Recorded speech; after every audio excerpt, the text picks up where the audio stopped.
amada mine ka haketo bilbilba nyini kan wa fe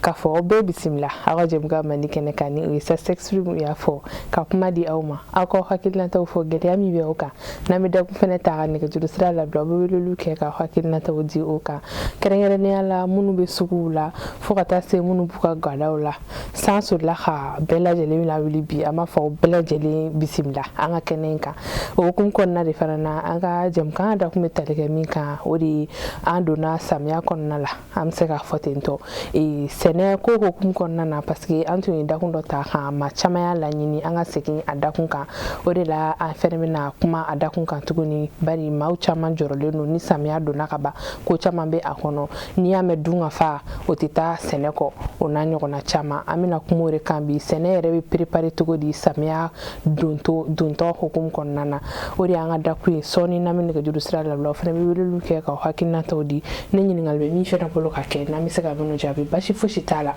ore la fana interesse mami ma aleti ma dugule plateau ka kerengere ne ala ni alede Amadou Camara bi abe pom gono ore consultant agricole ini nyantuma Camara ami kifo ka maliden chema ani musoma malikono ani maliko ka o belajele fo ka fo nyina ko umafli sherifla jabraniso krenkrena jemuka mi namba wele ko sa s'exprime abi sa s'exprime abi renyumana ko uyafo donc ambi fo ka wele ka wuli kana ani ambalmaw mali kono ani maliko ka sabla bi dakun ni ya ko ni da magala ida bisi mali bela jelema sabla ni ko sene dron iba fo ko maliden keme o keme ma bishiki na kun kan fe olu bela jelembe sene kono donc amba fo bi jemu kay sene kala uta bi jemu kay malion bela jelen tay ko sebe amba ni la fe babu mi na da bena sama ala ka famnyal ko nyuma ala ka di maliden kele kele na bela jelema ya sa se ka baraka na itukumna ami ala ko jo bela jelema ami rabbi amba be fu ko sebe e ka fo fene so ma da sanja te mo ko kelinchi tiana bitay ni ma maro sa sore sinola non mun sura sinola sa mun sura ni sherif la khaja atigara mena doni ma ko ni akun fola ya unsoro la ni sura abi bele le fu jam ka da kun amina wala kaka ami do akono directement ni ori samia rebe laben chogodi ibi se ki laben chogodi sene okum konna na samia konna na ibi se ka jume fani kamara kerengere ni ala conseil supérieur de l'agriculture a préparation ni laben me ka chogomi ni uba kuma abela jenika ibi se ka wala jume ka ani o kan folo yani amedu dakun yere bakurba kono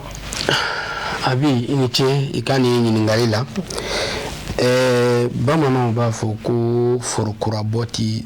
bo koti damne wo boko ni be forukura bi ibe commencer ka yirutige ka kala munumba ko lu betike folo abamanake ni mangay abebe dunya donc ibe commencer ko lutige samye fene ati damne ni labente ala sona ni mbeke atako tani worona Conseil supérieur de l'agriculture tako tani worona 16e édition sawosa Mali jamana kono madola samia bena natogodo madola Conseil supérieur de l'agriculture beke mois de mai do tabe samia dona sambe no makfa fina sambe la beke mois de mai sambe la beke mois de juin mais nyinanta ya na yere soro fo juillet kono ba jira ka fo yelema baka dokola o jere tableau wati yelema na to ambe bi juillet kalo kli kononto teri abi en klibala ati san jamba boire 9 juillet ba soro amba fo fe ma dani kun folo o bana fanchama fe le 9 juillet wa soro dani kun folo wa soro sumando woro do wɛrɛ la 9 juillet b'a sɔrɔ suman dɔw kundama ye ni sɔrɔ kaba b'o la ɲɔ b'o la saɲɔ b'o la hali fan dɔ fɛ kɔɔri o b'a sɔrɔ kɔɔri nin wagati b'a sɔrɔ kɔɔri ye kɛnɛ wagati jɔkun dama dɔ sɔrɔ maintenant Mali kɔnɔ sɛnɛ baara officiellement a bi daminɛ ni conseil supérieur de l'agriculture ye n delila k'a f'i ɲɛna nin kɛnɛ in kan conseil supérieur de l'agriculture a bɛ sigi ni mɔgɔ minnu ye mɔgɔ o mɔgɔ da bɛ Mali sɛnɛko la jamana in kɔnɔ a mɔgɔ fɔlɔ o ye jamana ɲɛmɔgɔ ye le président de la république bi an bɛ Asimi ka tile la général d'armée Assimi Goïta ale de ye a conseil maa fɔlɔ ye ale wele bɛ bila ale ma ale bɛ wele bila ministre de l'agriculture o bɛ na directeur national de l'agriculture o bɛ na APCAM ɲɛma o bɛ na olu ye jamana taw ye secteur privé o mɔgɔw bɛ na secteur privé ONG b'o la baɲumankɛ tɔnw maa minnu bɛ sɛnɛ ani sɛnɛ kɔkɔrɔma don olu b'a la ninnu bɛɛ de bɛ fara ɲɔgɔn kan a bi ka sigi k'a fɔ an bɛna don samiyɛ kɔnɔ n y'a f'i ɲɛna cogo min na samiyɛ tɛ taa labɛn kɔ bamananw yɛrɛ b'a fɔ u ka bamanankan na ko samiyɛ sɔmiɲɛ ni mɔgɔ min sɔmina ka kɔn ka wuli samiyɛ tɔgɔ de ye ni i sɔmina ka kɔn ka wuli mɔgɔ min sɔmina ka sɔmiɲɛ i n'a fɔ sa komi e tɛ sɛnɛkɛla ye e tɛ aw ye jɛgɛ ne tɛ sɛnɛkɛla ne ye mɔnikɛla ye dɛ e ye mɔnikɛla ye an bɛna kuma samiyɛ ni mɔni fana kan ne wala caman k'i ye donc e ye mɔnikɛla ye ne ye sɛnɛkɛla ye maintenant ni ne kɔnna sisan ne bɛ sɔmi ne sɔmina ka jan parce que ne b'a dɔn kabini i b'a jateminɛ kabini avril kalo ban wagati an ka mɔgɔkɔrɔw tun bɛ samiyɛ jate minɛ de bi min na diɲɛ subahana mansinw nalen sinon fɔlɔ la an ka mɔgɔkɔrɔw tun b'a jate minɛ kabini avril kuncɛ wagati an b'a fɔ o wagati olu ye kalacɛ wagati ye kala salon samiyɛ banna kala minnu tora foro kɔnɔna na o baaraw bɛ daminɛ marisi ka na avril la mais aw bɛ tila kalacɛ la ka na bɛn avril ban wagati ma i b'a ye tile mana se à partir de 13h 14h 15h an ka mɔgɔkɔrɔw u bɛ to k'u kun wuli ka kɔrɔn lajɛ quoi i b'a ye kabakolo bɛ i bɛ to ka finmani bɛ to ka tigɛ kabakolo la ni tile fariyara u b'u kun kɔrɔta u bɛ kabakolo lajɛ i b'a sɔrɔ i bɛ kaba nɔgɔninw tɛmɛtɔ ye quoi mais aw t'olu dɔn aw t'o jateminɛ olu bɛ to ka tɛmɛ kabakolo la an ka mɔgɔkɔrɔw tun bɛ samiyɛ jate minɛ kabini o wagati k'a dɔn k'a fɔ n'i tora ka nin nuage tubabukan na an b'a fɔ ko nuage n'i tora ka nin nuage ninnu ye kabakolo la a bɛ fɛn dɔ kofɔ parce que o nuage ninnu de bɛ fara ɲɔgɔn kan ni samiyɛ bɛ ka se olu bɛ n'olu cayara kabakolo la olu de bɛ fara ɲɔgɔn kan ka kɛ ji ye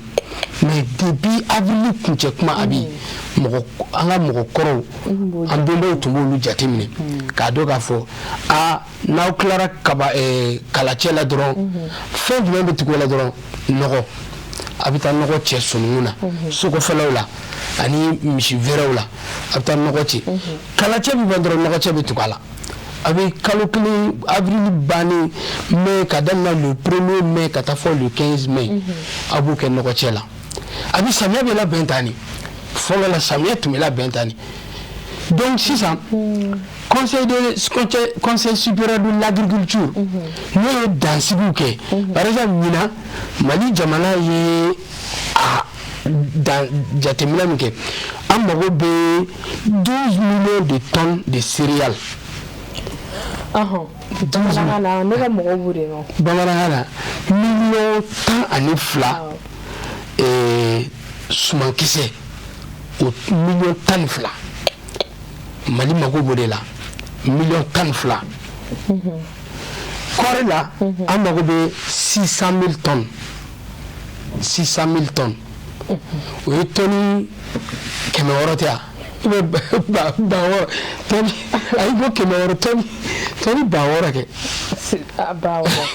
wɔɔrɔ de don 600 000. donc a mi fɔ nan kɔɔri la an mako b'o la mais sumankisɛ malo tigɛ kaba ɲɔ saɲɔ sɔ fɛn bɛɛ lajɛlen farali ɲɔgɔn kan an mako bɛ 12 de la yaasa dun ka fa bɛ se ka sabati Mali jamana kɔnɔ. jateminɛw y'o de yira. ayi o ye laɲini de ye o de ye laɲini ye jamana ɲɛmɔgɔ ale b'o de laɲini k'o lase minisiri ma minisiri b'a lase a ka démembrement ma n'o fɔlɔfɔlɔ ye direction nationale de l'agriculture ye donc direction nationale de l'agriculture o de bɛ jigini ni Mali fantan 4 bɛɛ lajɛlen na k'a fɔ kupedaw la ka taa togodaw la ka taa sɛnɛkɛ wɛrɛw la a bɛ ani APCAM e ma ni samiyɛ donda sera wagati nin kɛlen kɔ sisan u bɛ tournant dɔ daminɛ sisan nɔ bon peut-être ɲinan an b'a jigiya k'a fɔ ko a tournant kelen bɛ kɛ ka peut-être que jamana taabolo kama n t'a dɔn n'u bɛna a kɛ cogo min na sinon san o san ni conseil supérieur de l'agriculture kɛra dɔrɔn n'o banna dɔrɔn direction nationale ale n'a ka démembrement ka fara APCAM ni a tɔw kan u bɛ jigin ni information ye Mali cikɛda bɛɛ la u bɛ taa tournéw kɛ u bɛ taa sɛnɛkɛlaw rencontrer regroupement association agricole paysanne u bɛ taa olu rencontrer u bɛ taa ni kunnafoni las'u ma ka taa fɔ kɔɔri sɛnɛyɔrɔ la k'a fɔ jamana ɲɛmaa ko ɲinan ale b'a mago bɛ tɔni 600 000 tonnes de la kɔɔri la bon a ko sɛnɛfɛn tɔw la n'o ye suman kisɛw ye a mago bɛ 12 millions de tonnes bon ni laɲini sisan jamana ɲɛmaa b'a fɔ k'i jigi da a ka minisiri ani a ka directeur nationaux minnu sigilen bɛ sɛnɛko kan Mali fan bɛɛ lajɛlen fɛ olu ni APCAM ani anw yɛrɛ an kunnafoni dilaw an kunnafoni dilaw ayi anw bɛ kunnafoni di sɛnɛko binako kan donc an fana b'a jigin n'a ye an b'a cari Mali fan 14 bɛɛ lajɛlen na abi o ye waleya min ni sɛnɛkɛlaw bɛ o ta ba la kosɛbɛ nin yɔrɔ la an bɛ sɛnɛkɛlaw fo parce que ni jamana ɲɛmɔgɔ ye nin fɔ sɛnɛkɛlaw jamana ɲɛmɔgɔ b'a fɔ mais a waleya bɛ ka kɛ sɛnɛkɛlaw de bɛ wuli sisan nin nɔ k'i cɛsiri fo k'o sɔrɔ ni kɔɔri sɔngɔ fana u bɛ kuma kɔɔri sɔngɔ kan parce que kɔɔri ye jagofɛn ye Mali bɛ kɔɔri sɛnɛ Mali lakodɔnnen don n delila k'a f'i ɲɛna Mali la culture du coton kɔɔri sɛnɛ ye culture de ye anw fɛ Mali kɔnɔ yan yɔrɔ dɔw bɛ Mali kɔnɔ yan par exemple n'i taara Sikaso ni Kita ni fanfɛla ninnu fɛ laada de don yen quoi a b'i mana sɔrɔ kɛ togo o togo yɔrɔw la n'i ma kɔɔri sɛnɛ i ma sɛnɛ kɛ. O dugu caman bɛ yen o wɔrɔw camanba de bɛ yen n'i taara o wɔrɔ ninnu na kɔɔri sɛnɛ ye laada de ye nɔ culture de don olu bolo kan u bɛ kɔɔri sɛnɛ donc ɲinan jamana ɲɛmɔgɔw ye kɔɔri sɔngɔ u kumana kan u y'a sigi kɔɔri kilogramme ale kilogramme kelen o kɛra dɔrɔmɛ 60 donc an bɛ se k'a fɔ k'o ye tare parce que san tɛmɛn'o la a tun bɛ 50 ani dɔɔnin san dɔw yɛrɛ la a tun bɛ fɔ 40 mais dɔɔnin dɔ bɛ ka fara a kan fɔ ɲinan an y'a ye k'a fɔ a sera fɔ 60 ma donc nin bɛɛ bɛ sɛnɛkɛlaw la motiver o de la la tenue du conseil supérieur de l'agriculture est très important est extrêmement importante pour le monde agricole pour le monde rural. La tenue du conseil supérieur de l'agriculture a nafa ka bon sɛnɛkɛlaw parce que fɛn bɛ sɛnɛkɛla intéressé nɔgɔ ko kuma bɛ fa kɔnɔ kɔɔri sɔngɔ bɛ fa kɔnɔ suma hakɛ min kan ka sɔrɔ o bɛ fa kɔnɔ o bɛɛ lajɛlen bon sɛnɛkɛlaw b'u tulo kɛrɛbɔsigi ka nin de makɔnɔ donc vraiment ɲinan an bɛ se k'a fɔ ko tare parce que jamana ɲɛma a ye sɛnɛkɛlaw ka hakilinaba dɔ tako don ba la o de ye kɔɔri sɔngɔ sigilen ka se fɔ nin ma ani o kɔfɛ u bɛ kuma angɛrɛ sɔngɔ kan angɛrɛ jamana san o san jamana bɛ musakaba de bɔ a musaka dagosi ka bon kosɛbɛ min bɛ don nɔgɔ la Mali jamana kɔnɔ k'a di sɛnɛkɛlaw parce que angɛrɛ filɛ bi diɲɛ gɛlɛya la conjoncture mondiale n'a ye diɲɛ bɛɛ labɔ Mali dɔrɔn tɛ yɛrɛ par exemple an ka nɔgɔ ninnu engrais ninnu tubabu engrais l'engrais chimique la a bɛ bɔ tubabu jamanaw de kan an y'a ye k'a fɔ Ukraine kɛlɛ o nana gɛlɛya dɔ don a la ka na fara kɔsa in na Amérique ni Iran ni bani Israël olu ka kɛlɛ olu bɛɛ nana dɔ fara parce que an ka fɛn ninnu excuse o bɛ bɔ o yɔrɔ kofɔlen ninnu na donc détonateur musu kɔgɔji bolo in ninnu fɛn ninnu caman bɛ tɛmɛ yen fan fɛ bon Iran tun ye blocus kɛ yen yɔrɔ ninnu kan bon a nana gɛlɛyaba lase diɲɛ sugu fiyɛw ma fo kana se nin fɛn ninnu ma donc ɲinan jamana ɲɛmaaw y'a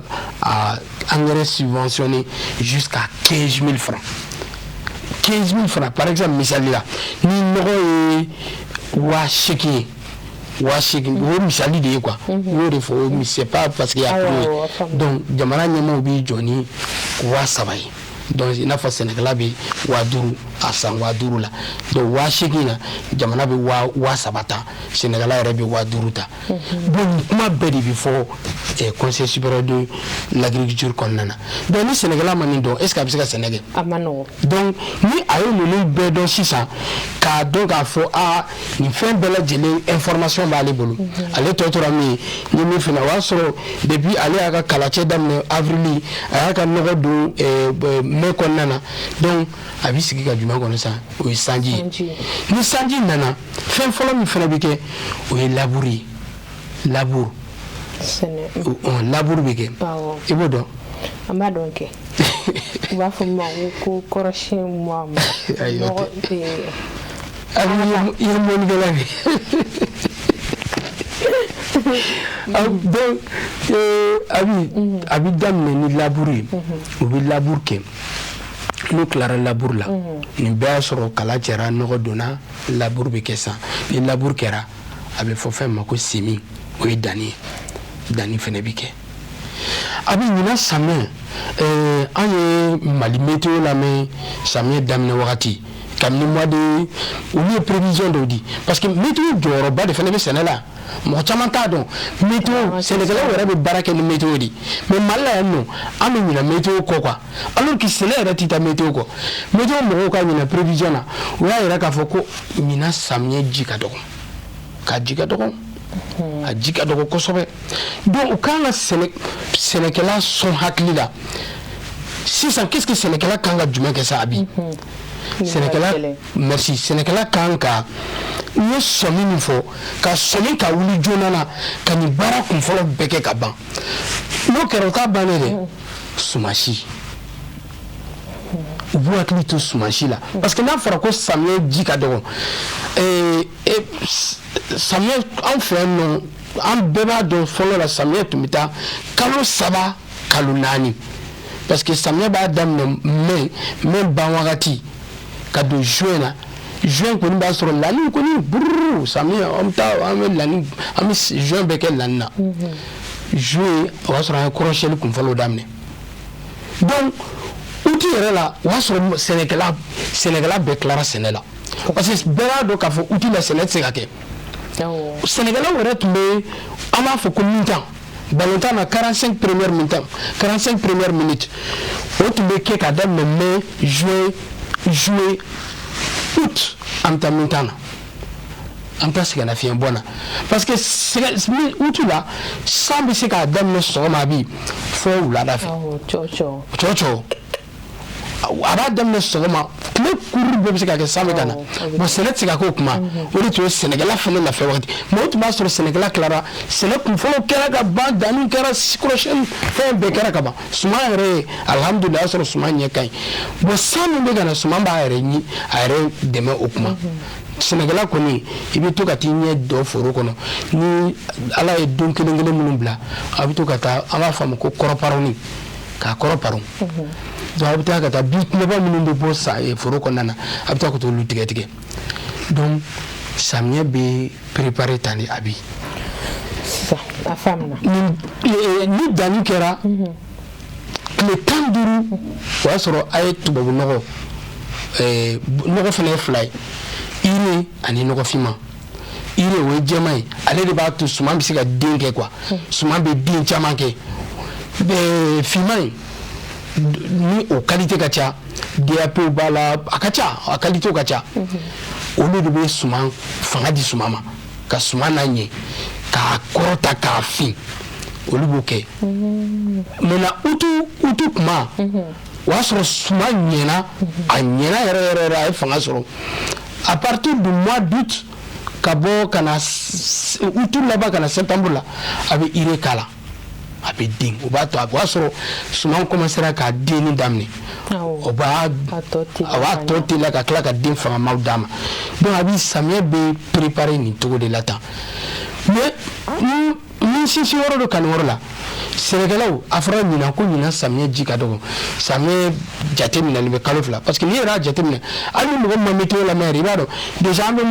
mois de fɛn juillet la donc samiyɛ tɔ tora i n'a fɔ pratiquement kalo fila de mais n'i y'a kuma fɔ sisan mɔgɔ caman bɛ siran ji kɔni bɛ ala de bolo mɔgɔ si sago tɛ ji la ji bɛ ala de bolo mais jateminɛw yɛrɛ la prévision bɛɛ la samiyɛ tɔ ye kalo fila de kalo fila la i kan ka mun kɛ sisan i kan ka sumansi de ɲini sumansi min bɛ se ka baara kɛ e bolo kalo fila kɔnɔna na kalo fila au moins ni fɛn farala kan a kana tɛmɛ tile tan ni duuru kan parce que suman dɔ bɛ yen nɔ n'u ye hakɛ dɔ sɔrɔ hali ni san jɔra u yɛrɛ nɛma min bɛ dugukolo kɔrɔ u bɛ baara kɛ n'o ye quoi fo ka taa sɔrɔ u fɛn ma donc sɛnɛkɛlaw k'u hakili to nin kunnafoni ninnu na ninnu de bɛ kɛ ka samiyɛ labɛn n'i ko samiyɛ bɛ préparer tani nɔ de pour que i ka se samiyɛ fɔbɔnda la n'o ye suman ladon wagati ye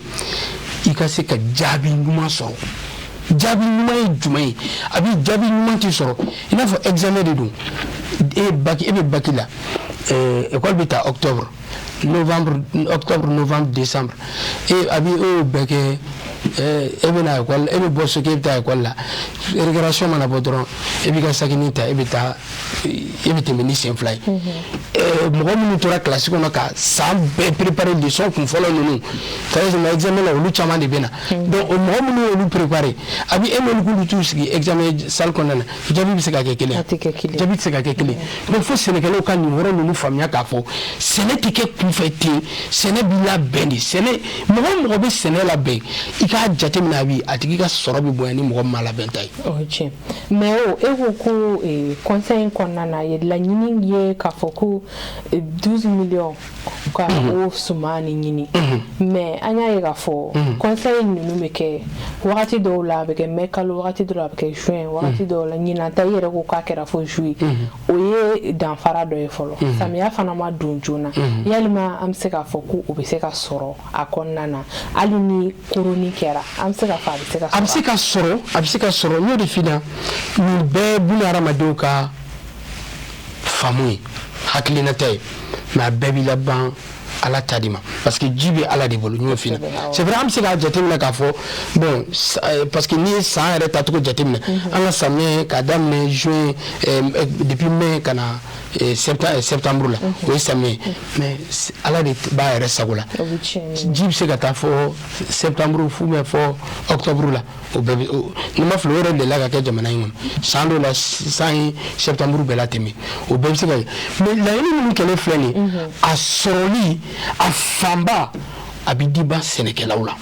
ani état bɛ accompagnement min kɛ gouvernement jɔyɔrɔ ka bon ni c'est vrai olu de bɛ nin laɲini kɛ dɛ mais pour que nin laɲini ka se ka lawaleya olu fana jɔyɔrɔ ka bon a la kosɛbɛ o dɔ ye n y'a f'i ɲɛna le fait que ka nɔgɔ subventionner parce que sɛnɛkɛla bi n'a fɔra hectare 5 bɛ e bolo a bi ko e ka nɔgɔ hectare 5 jateminɛw la a fɔra hectare 1 o 1 i kan ka nɔgɔfinman bɔrɛ 3 ani nɔgɔjɛman bɔrɛ 2 de k'a la donc n'a fɔra k'e k'o 1 san bɔrɛ 1 o 1 k'e k'a san 8,000 hectare 5 a bi a dɔ bɛ dɔ la foro mago bɛ nɔgɔ hakɛ min na i t'a sɔrɔ parce que a kana dan dɔwɛrɛ ma i bɛ taa sɔrɔ a sɔrɔ bɛ dɛsɛ i la quoi a musaka la o bɛ dɛsɛ i la n'o dɛsɛra i la hectare la normalement ne filɛ ka misali min f'i ɲɛna nin n'i nin baara ninnu bɛɛ kɛ par exemple kaba hectare 1 i k'a la don ka ɲɛ a bi i ma fɛn bɔ a la i ma fɛn sɔrɔ yɛrɛ o ye tonne 5 ye tonne 5 à l'hectare. Oui, désolé, sinon il y a des gens, hectare tonne, kaba hectare kelim. Vous savez, bore temps,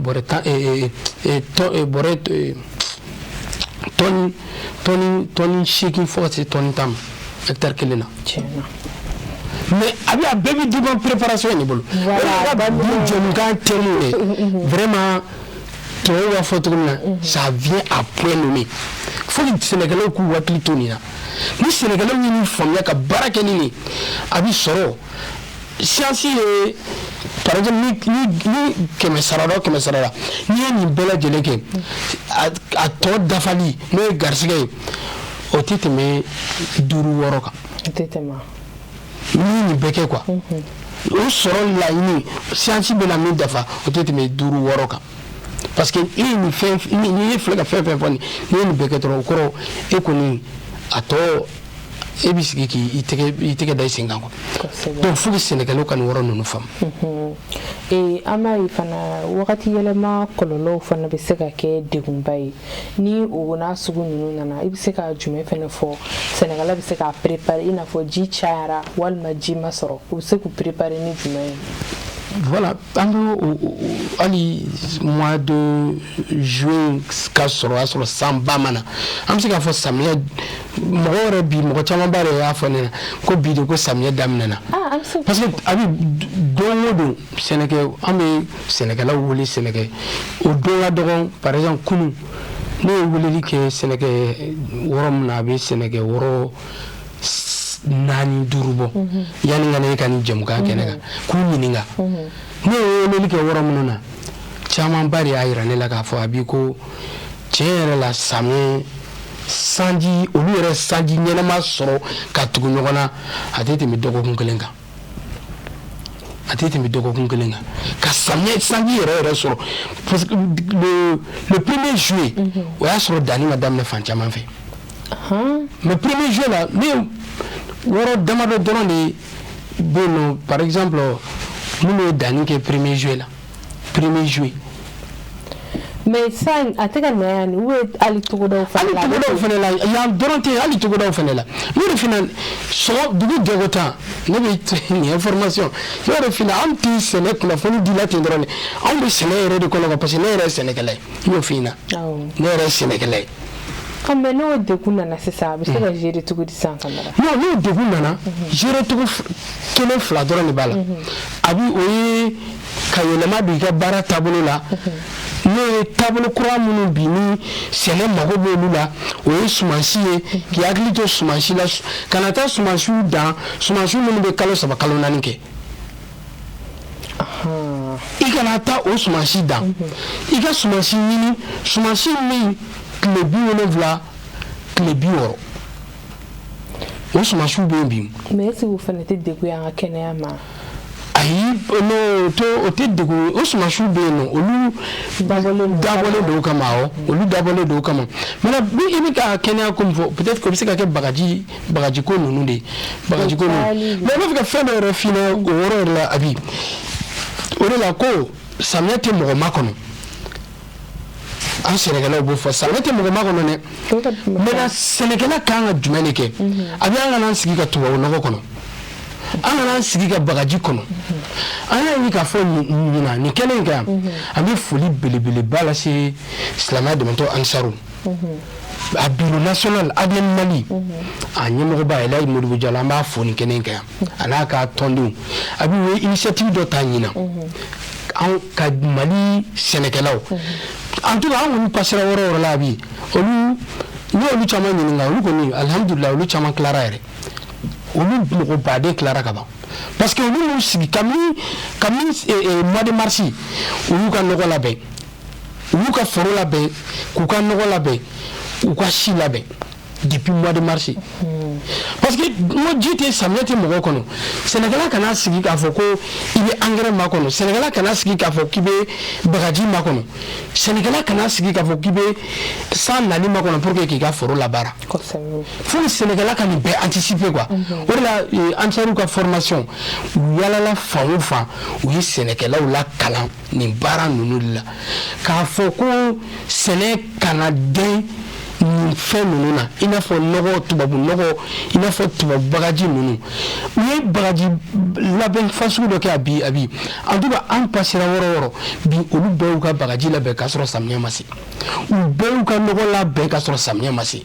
donc olu ka nɔgɔ samiyɛ bɛna sɔrɔ nɔgɔ donna foro la bagaji labɛnnen sigilen bɛ si labɛnnen don sanji bɛ nako kelen dɔrɔn pap olu b'a don dugu la ɲɛbila bɛɛ kɛra ka ban donc vraiment faut que sɛnɛkɛla parce que waati yɛlɛma a kɔlɔlɔ yɛrɛ de bɛ anw kan bi anw ka Sahel jamana ninnu a bi a kɔlɔlɔba de bɛ yan a kɔlɔlɔ bɛ a bɛ san damadɔ bɔ bi san dɔ i bɛ taa sɔrɔ san dɔ la yɛrɛ a ye ne yɛrɛ sɔrɔ ne ka malo ma se ka tigɛ ji a ye malo da ka malo wulila ka dɔɔnin kɛ dɔrɔn ji nana da kɔnɔ pendant plus de 15 jours. Parce que il m'a que Jona ou bien ji de nana ji de bonyana ji fanga bonyana i ni fasa san dɔ la ji o bɛɛ waati yɛlɛma kɔlɔlɔ ye san dɔ la i bɛ taa sɔrɔ ji ba de bɛ na ji ka ɲi suma ma a cayali kojugu tɛ dɛ ko ji bɛ suma ɲɛ mais a caman fana ko tɛ dɛ i y'a faamuya donc ji bɛ suma tiɲɛ a dɔgɔmani fana ko tɛ parce que ni ji fana tigɛra ni filɛ ka fɛn fɛn fɔ nin bɛɛ delila ka ne sɔrɔ san dɔ la an ye danni kɛ ji nana ji a bɛɛ tiɲɛ san dɔ la an ye danni kɛ suma selen hakɛ dɔ la ji tigɛra a la ka mais n'o kɛra perte ne delila ka taa n jɔ n ka maloforo la ka foro lajɛ a bi ma kasi mais n b'a fɛ k'a f'i ɲɛna sɛnɛkɛla ka résultat bi bɔ samiyɛ banni e san bɛɛ kɛ kalan na bagi résultat bɔra ne ma t'i tɔgɔ la e bɛ kɛ cogo di bon sɛnɛkɛla fɛnɛ tɛ o de n'i taara sɔrɔ i ka ɲɔ fɛnɛ i b'i ka suma i ka malo i ka tiga i ka saɲɔ i ka kɔɔri ji tigɛra la k'a sɔrɔ a ma se donc a bɛ k'i c'est comme si i n'a fɔ i ka san kɛra foyi année blanche quoi ekɔlidenw b'a fɔ ko année blanche o ye sɛnɛkɛla fɛnɛ ka san kɛlen année blanche donc sɛnɛkɛla k'a dɔn k'a fɔ waati yɛlɛma an bɛ don min ko bi waati yɛlɛma b'an ka jamana kɔnɔ a kɔlɔlɔ b'an kan donc an ka taabolo fali an ka yɛlɛma don an ka baara taabolo la an ka yɛlɛma don an ka samiyɛ labɛn cogo la mais yɛlɛma donni a la sisan tɔ parce que e ka kumaw la i ko ko u y'u ka engrais labɛn o b'a yira k'a fɔ segin bɛ ka kɛ kɔrɔlen ninnu de ma engrais maracogo kɔrɔlen ninnu de ma engrais merci an ka farafinnɔgɔ a bɛ an ka farafinnɔgɔ mais sisan yɛlɛma min fana donnen don a la sisan ni an bɛ na ni modernisation min ye yalima an bɛ se k'a fɔ o de kɛlen don degun ye an ma sɛnɛ kɔnɔ non o ma kɛ modernisation sɛnɛ yɛrɛ bi sɛnɛ mɔgɔ bɛ modernisation na parce que n'i y'a jateminɛ fɔlɔ la an banbaw tile la olu tun bɛ sɛnɛ kɛ ni dabanikurunin n y'a f'i ɲɛna sɛnɛ yɛlɛma baako damadɔ kɛ dabanikurunin bɔra yen fɛn nana sari nana an bɔra sari la sari ma ban pewu mais bi sɛnɛkɛla 70% bɛɛ basculera motoculteur ni tracteur ni fɛn ninnu kan donc an b'o tile de la parce que bi sɛnɛkɛla kelen i bɛ taa sɔrɔ mɔgɔ kelen hectare 10, 15, 20, 30, 40, 50 b'a bolo. awɔ n bɛ ka fɔ nɔgɔko fanfɛla bon nɔgɔko fanfɛla la hali o nɔgɔko fanfɛla la fɔlɔ la nɔgɔ farafinnɔgɔ an ka misi nɔgɔ minnu bɛ misi mara olu bɛ ka foro fanba n'i ka foro nɔgɔ don ni misibo ye a bi ani mɔgɔ min y'a ta don ni engrais ye n'i taara i jɔ o kɔrɔ i yɛrɛ bɛ différence ye i bɛ différence ye kabini suma ma se a fɛn wɛrɛ la donc faut que i bɛ ka taabolo kura min fɔ sɛnɛkɛlaw bɛ se ka tali kɛ taabolo kura in na k'u hakili to taabolo kɔrɔlen kana bila a fila bɛ se ka ɲɔgɔn fɛn u bɛ se ka ɲɔgɔn embrasser fan dɔ fɛ i y'a faamuya parce que n'i ko sisan nɔ taabolo kura in a bɛ sɛnɛkɛla dɛmɛ kɛnɛ bonya kama a bɛ sɛnɛkɛla dɛmɛ teliya kama mais taabolo kɔrɔ o bɛ sɛnɛkɛla masaya ka sɛnɛkɛla kɛ masa ye sɛnɛkɛla kana sɛgɛn degun kana da sɛnɛkɛla kun a tɛ se degun min kɔrɔ taabolo kɔrɔ in de bɛ sɛnɛkɛla ko o masakɛ ye o la ansaru mɔgɔw ka sɛnɛ yɛrɛ fɛn na u tun y'a a tɔgɔ ko de ka sɛnɛkɛla kɛ masa ye sɛnɛkɛla masa i ka se k'i ka sɛnɛ kɛ k'a sɔrɔ i ma don da fɛ da min bɛ tila ka k'i bolo kamanagan ye kɔnɔnafili a bɛ ka taa juru ta $1,000,000 $2,000,000 i ka taa juru ta k'a don sɛnɛ la n'i ye m'o sɔrɔ sɛnɛ la a bɛ kɛ cogo di donc i tun b'a ye fɔlɔ la kɔɔri sɛnɛ kɔɔri ne misali ta fɔlɔ la kɔɔri ni kɔɔri tun feerela kɔɔri tun bɛ feere non seulement kɔɔri sɛnɛla ye wari min sɔrɔ o tɛ segin kɔɔri sɛnɛla ma dɛ o bɛ tigɛ ka bɔ a ka juru la o t'a bannen yɛrɛ kɔɔri sɛnɛla tun bɛ obligé k'a ka cikɛ misi feere pour que ka juru tɔ sara parce que fɛn ɲɛ ma sɔrɔ sɔrɔ min kɛra sɔrɔ ma bɔli kɛ wari min donna sɛnɛ da fɛ o ma sɔrɔ donc manakun donna sɛnɛ na nafa kɔni tɔnɔ kɔni ma sɔrɔ wa ni bilankɔrɔ b'i bolo o bilankɔrɔ fana taara k'o don a la nafa b'o la. Ne ko fɛnɛ conseil yani an ka nɛgɛjuru sira labila kanubagaw ye conseil supérieur in o kɔfɛ an ka ɲɛmaaw jamana ɲɛmaaw fo ka taa se baɲumankɛ tɔn ONG ninnu ma u jɔyɔrɔ bɛ se ka kɛ jumɛn ye fana samiya préparation hukumu kɔnɔna na conseil in kɔfɛ. Abi i ka nin ɲininkali ka ɲi kosɛbɛ n'i ko sɛnɛ bi sɛnɛ tɛ taa dɛmɛbaga jɛkulu kɔ baɲumankɛ tɔn ONG kɛnyɛrɛyew ni jamana taw Mali sɛnɛ dɛmɛbaga fɔlɔ o y'an ka gouvernement budget min alloué bɛ sɛnɛ la a budget a nafa ka bon kosɛbɛ gouvernement yɛrɛ bɛ min ta sɛnɛkɛlaw n da sera ma ɲina u ye engrais minéraux ninnu u y'u subventionné à 15 000 francs engrais minéraux donc o ye dɛmɛba ye parce que ni nɔgɔ kɛra misali n y'a fɔ 8,000 par exemple n'a kɛra 5,000 ye ni gouvernement ye 3,000 ta a tɔ tora joli 2,000 donc a ka ca Ala fɛ sɛnɛkɛla bɛ se k'a yɛrɛ dɛmɛ n'o ye kosɛbɛ donc sɛnɛ la gouvernement jɔyɔrɔ ka bon baɲumankɛtɔn jɔyɔrɔ ka bon an b'a ye ONG ninnu kuma la u bɛna sɛnɛkɛlaw u b'u dɛmɛ ni intrant agricole ani matériel agricole par exemple ou peut-être sur le Sénégal, ils sont regroupés en organisation professionnelle paysanne. Ou que nous avons donc nous avons fait kadam bangmana sibi jigidala gansolo nyame ou tasro ou regrouper les deux ton béton benatodo donc de même jokulu nous tracteur kelendu uma ou bien tracteur kelenduma bise ka engrais toni duru misali de donga bise kana ko bla u ka disposition na mais engrais auta ma fude aba ata ka claw ni ɲɔgɔn ka war la sigi wari madu le ta sɔrɔ tɔrɔmɔɲɔti yɛlɛ sanfɛ quoi tɔnɔ ti da kan quoi mais pour que sénégalais ka se k'u yɛrɛ dɛmɛ ni a ye quoi u bɛna bɛ nɔgɔ d'u ma wala prix min bɛ se k'a to u bɛ se k'u yɛrɛ de aw b'a feere dɔrɔn k'olu ka wari d'u ma k'olu ka wari lasegin u ma aw n'u bɛ bɛn prix min na aw b'a feere dɔrɔn aw b'a di olu ma fɛn fɛnɛ bɛ ten tracteur fɛnɛ bɛ ten dɔw yɛrɛ bɛna misi an b'a ye yɔrɔ dɔ la u bɛna misi sari misi tora sɛnɛkɛ misiw u bɛ se ka na sari tora 2 di dugu dɔ la sisan nɔ u bɛ du dɔw jateminɛ u bɛ misi sɛnɛkɛ misi 2 3 4 u bɛ se k'o di olu ma quoi donc a b'a éponger dɔɔni ka taa donc c'est pour te dire que i ka ɲininkali sɛnɛkɛlaw dɛmɛbaga jɛkulu u jɔyɔrɔ ka bon kosɛbɛ sɛnɛ la u jɔyɔrɔ ka bon sɛnɛkɛlaw ka laɲini sabatili la famna an bɛ nɛgɛjuru sira labila minnu fana bɛ fɛ ka ɲininkali kɛ walima k'u hakilinata fara an taw kan basi fosi t'a la nɛgɛjuru sira bamanankan n'o ye 93 91 62 92 aw fana hakilina ye jumɛn an ka jɛmukan kun kan ni o de ye fɛɛrɛ min bɛ se ka sɔrɔ walasa ka samiya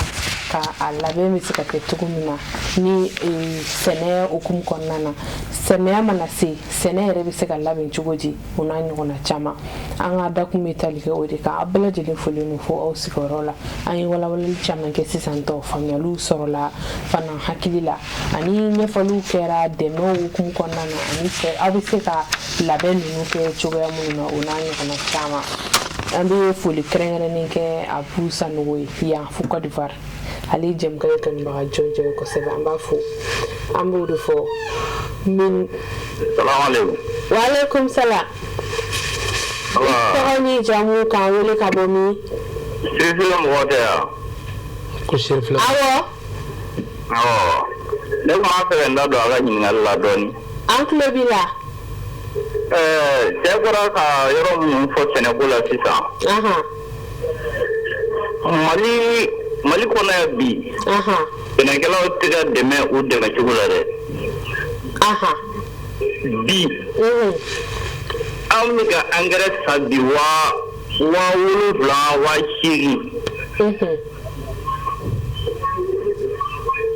8,000 waati kɔrɔlenw na jamana kun bi an dɛmɛ situation ko ninnu na mais sisan o tigɛra an yɛrɛ ye sɛnɛkɛlaw de fɔlɔ na n'anw b'a ta 2,000 ani 100 mais sisan anw b'a ta dɔgɔma kɔni 5,000 ye mais o kɛra ɲinɛ o yɛrɛ kɛra ɲinɛ sinon fɔlɔ an y'an gɛrɛ ta 9,000 7,000 ni 500 a da nɔgɔma kun ye ale filɛ ka farafin nɔgɔ ko min fɔ nin effectivement mɔgɔ i b'a fɛ ka sɛnɛ kɛ kosɛbɛ o tɛ k'e arranger kosɛbɛ parce que ale yɛrɛ y'a fɔ sa hectare 15 bɛ dɔw bolo hectare 20 bɛ dɔw bolo bon sisan n'a fɔra kɛ dugu min bɛ bɛn aw bɛ misi joli sɔrɔ ka mara aw ka dugu kɔnɔ yen nɔ k'o bɛ se ka o maa kelen bɛɛ ka hectare 15 n'o tari 20 bɔ o kɛcogoya ka gɛlɛn fo ka taa fɔ k'a to ten kosɛbɛ sisan an kɔni bɛ min fɔ jamana ye ni faamaw tulo b'an na an mana giri diɲɛ fɛn fɛn min kan tant que baloko ma sabati jamana kɔnɔ pewu a cogoya tɛ yen minisiri min bɛ Mali kɔnɔ ne kɔni bɛ kunnafoniya di Asimi ma a k'a fɔ minisiriw ye u ka sigili dabila bureau kɔnɔ yan nɔ yɔrɔ ka taa terrainw kan ka taa lajɛ bi an yɛrɛ bɛ bɔ ɲɔgɔn an ka dugu yɔrɔ la kalari dɔw tiɲɛnen don mɔgɔ yɛrɛ de b'a la ka t'u débrouiller sa ka jiriw turu ka bɔgɔ fa bɔrɔ la k'a da d'a kan sinon ji yɛrɛ tɛ sɔrɔ la a ma nɔgɔ i bɛ se ka fɔ dugu jumɛn don dugu jumɛn de don Dɔgɔfiri awɔ Dɔgɔfiri kalari centrale yɛrɛ dɛ a tiɲɛnen don pewu sisan ji yɛrɛ n'i y'a mɛn ko ji bɛ funu kalari kɔnɔ o k'a sɔrɔ kalari yɛrɛ de ka ɲi kosɛbɛ mais ni ji bɔra ka na sisan a bɛ walankata ka taa wo dɔ fɛ ka taa fan wɛrɛw fɛ hali kunun n yɛrɛ dɔgɔnin dɔ bɛ 23 la u ye n wele ale yɛrɛ ka foro ma se ka baara fiyewu parce que olu fana ka kalari karilen don a ma nɔgɔ bon kalari karilen don ni ji ko k'a bɛ funu sisan n'a sera karilen yɔrɔ ma dɔrɔn a bɛɛ bɛ bɔn ka bɔ kanali kɔnɔ donc foro jalen don u yɛrɛ bilala ofisi ma ka dɛsɛ u ka na ni mansin ye parce que sɛnɛkɛlaw yɛrɛ fanga tɛ se k'a yɔrɔ a datugu a ka wo ka bon ni wo fitinin don sisan mɔgɔw bɛ fara ɲɔgɔn kan ka taa a dilan mais n'a wo bonyana ka se yɔrɔ dɔ la n'a ma mansin ta dɔrɔn a tɛ se bon gɛlɛya kɔni bɛ sɛnɛkɛlaw kan bi yɛrɛ an kana ɲɔgɔn nɛgɛ dɛ wallahi n'u bɛ fɛ Mali in ka taa ɲɛfɛ u ka ɲɛsin sɛnɛ ma minisiri min ɲɛsinnen bɛ sɛnɛko ma a yɛrɛ ka taa yɔrɔ la ka taa ko jateminɛ donc ni degun minnu bɛ yen k'o bila fan damadɔ an bɛ lafiya baloko la o folikan de kumana bolo ka ɲɛsin aw ma n'Ala sɔnna foli diyara n ye inchallah i ni ce i ka hakililaw dili la an b'i fo mɔgɔ kelen hakilina kelen bɛɛ bɛ se ka weleli kɛ k'i hakilina di fo ka taa se kamanagan bɛ maa minnu na basi fosi t'a la ni Ala sɔnna an ka faamaw u bɛ laɲiniw mɛn allo yani kanubaga u kana appel la an y'o de fɔ a bɛ se ka weleli kɛ halisa ka ɲininkaliw kɛ ka hakilinataw fɛnɛ di. Allo allo allo tɔgɔ duman jamu tuma ka wele ka bɔ. Mana daminɛ ka bɔ Bamakɔ. An b'i fo i hakilina ye jumɛn ye jamukan dakun kan ne fa?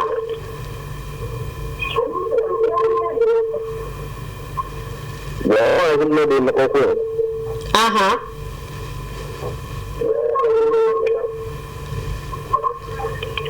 An sigida la nɔgɔ dɔ banna quoi an b'a yɔrɔ sɔrɔ.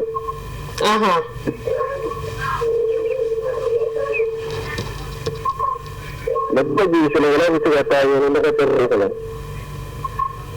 Ma faamu.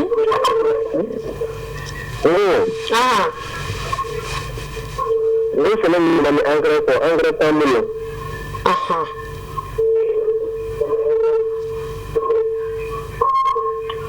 Voilà bi kuma kɔnɔ ni pour que jamana ɲɛmɔgɔw ka se k'a sɔrɔ nɔgɔ an ka mari fana dɛmɛ kɔ. N'Ala sɔnna a faamuna. Voilà an bɛ émission fɔ a ka émission na a ka émission ɲɛna yɛrɛ. O diyara n ye kosɛbɛ o ye laɲini ye. Voilà. An b'aw yɛrɛ fɔ. Foli diyara n ye. An bɛ kanubagaw fo kosɛbɛ halisa a ye weleliw kɛ k'aw hakilinataw di laɲini bɛ minnu bolo i n'a fɔ an balimakɛw bɛ ka kɛ cogo min ani fana ni minnu bɛ fɛ ka ɲininkaliw kɛ n'an bɛ se ka minnu jaabi basi fosi tɛ a la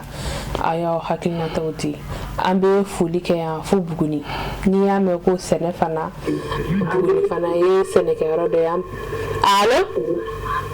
allo tɔgɔ duman jamu duman ka wele ka bɔ. Ka wele ka bɔ Sikaso. An bɛ Sikaso n'a lamini fo i tɔgɔ la nin wagati in na i hakili ye jumɛn ye jamukan dakun kan ne fa? Anba. Hakilina min ne bolo bi. N'i y'a jateminɛ an ka Mali kɔnɔ bi. Fɛn min bɛ transformer ka tɛmɛ kɔfɛ o ye te.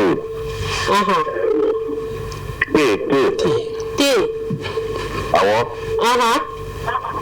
Jamana in kɔnɔ n'i y'a jateminɛ Mali bɛɛ teekoro bɛ yɔrɔ min na o ye Sikaso. Sikaso te hectare a bɛ taa hectare 400 ani hectare 2 la. An bɛ te exporter ka bɔ kɔfɛ ka na est-ce que n'an ye an ka Sikaso te bila ba la teekoro bila ba la an bɛ taa wari min di kɔfɛ est-ce que ni o sɛnɛla Sikaso ka Mali servi est-ce que a wari tɛ to Mali kɔnɔ wa? Kosɛbɛ. A bɛ kɛ sababu fana ka baara caman de créer ka baara di jeunes ma.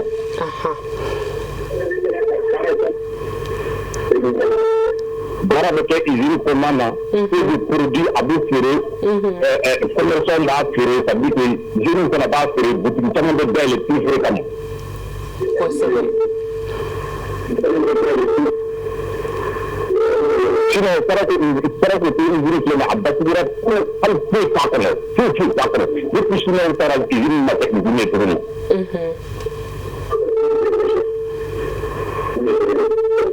Donc a sera jamana ɲɛmɔgɔ k'u kɔfilɛ ka na Sikaso lajɛ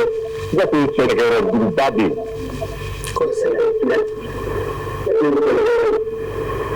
U ka Sikaso te sarako u k'u kɔfilɛ a la ka État yɛrɛ ka engagé o kana di privé ma dɛ o ka État yɛrɛ ka engagé. Ni te bɔra jamana kɔnɔ jamana wɛrɛ kama Mali kɔnɔ a bɛ kɛ comme drogue de b'i bolo Mali te ka kɛ consommé malien. Kosɛbɛ. Voilà, Mali te ka feere ka taa Kidal ka taa Sikaso fo Kidal ka taa Kayi fo Mali fan bɛɛ fɛ foyi kana don Mali kɔnɔ ni sarako te yen tɛ. A faamuna. N'i y'a jateminɛ an ka duw kɔnɔ bi foyi bɛ wuli du bɛɛ kɔnɔ siɲɛ 2 siɲɛ 3. Tedaga tɛ jigin yɛrɛ o ye tiɲɛ ye. Voilà. Voilà. Donc n b'aw fo aw ka hakilina na aw ka émission na a ka ɲi kosɛbɛ. O diyara n ye kosɛbɛ. Aw ni ce aw ka jamanajɔ la. Amina yarabi. Merci. O kumakan de tun bɛ n bolo k'a lajɛ. o diyara n ye kosɛbɛ an b'i fo i ni ce i ka hakilina la bɛɛ bɛ se k'i hakilinata di an bɛ kanubagaw fo kosɛbɛ wagati korona an bɛ hakɛto ɲini yɛrɛ de kɛ aw fɛ n b'a dɔn mɔgɔ caman bɛ fɛ ka weleli kɛ k'i hakilinata di an b'a hakɛto ɲini k'aw fɛ Kamara i yɛrɛ ye jamana kɔnɔdenw ka merci Abi kɛrɛnkɛrɛnnenya ko ye voilà balimakɛ min ye weleli kɛ angɛrɛ ko la Abi a ye kuma min fɔ tiɲɛ don parce que san dɔ la ne delila ka angɛrɛ bɔrɛ san 8,000 ne yɛrɛ angɛrɛ san 8,000 o sanw kɛra donc an bɛ min fɔ san bɛɛ n'a réalité don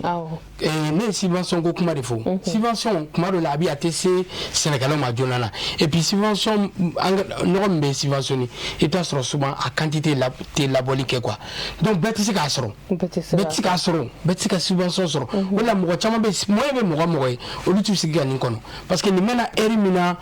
non seulement kuma dɔ la a tɛna na kuma na wa n'a nana i ka kuma latigɛ tɛ dɛ moyen bɛ mɔgɔ an bɛ don min na i ko bi sɛnɛko hukumu kɔnɔna na moyen ko in a ma nɔgɔn dɛ o yɔrɔ la i bɛ se ka jumɛn fɔ laɲini de bɛ ɲɛɲini laɲini min ye dɔrɔn Abi dɔw ko wagati banna Abi n'Ala sɔnna an bɛ min fɔ kanubaga ni filɛbagaw ye u ka u hakili to halisa Seri Fila TV la ni Ala sɔnna an ka jɛmukan kɛrɛnkɛrɛnnen dɔ yɛrɛ bɛ yen n'o ye Ciwara ye u bɛ se ka faamuyali caman sɔrɔ nin kɔrɔfɔ ninnu kan wagati nataw la n'Ala sɔnna ma Abi k'i fo k'i waleɲumandɔn k'a filɛlikɛbaga Mali kɔnɔ ani Mali kɔ kan ka bɛɛ lajɛlen fo k'a fɔ an garisɛgɛ kɛra fɛn min ye bi k'a lase o ma o de ye nin Ala k'a faamuyali ko ɲuman d'u bɛɛ lajɛlen ma an bɛ bɛɛ lajɛlen fo k'an ka technicien ɲininkali kɛ dɔ ye ɲininka ko yala ko o don ko k'i tun ko k'i bɛna nin ka jɛgɛ ye an bɛ bɛɛ lajɛlen fo ka bɛn waleɲumandɔn kɛrɛnkɛrɛnnenya la an ka technicien n'o ye Musa Tarawele GMT Saka Kulibali an b'u fana fo nin yɔrɔ la an kanubaga jɔnjɔ dɔ ale bɛ Buguni an b'a fana fo yan Lamisa Sanogo a folen don kosɛbɛ ka kanbɛ dɔw ye n'Ala ye dɔgɔkun wɛrɛ jira an na an bɛ walawalaliw caman wɛrɛ kɛ an Amadu Kamara inchallah aw k'an bɛn merci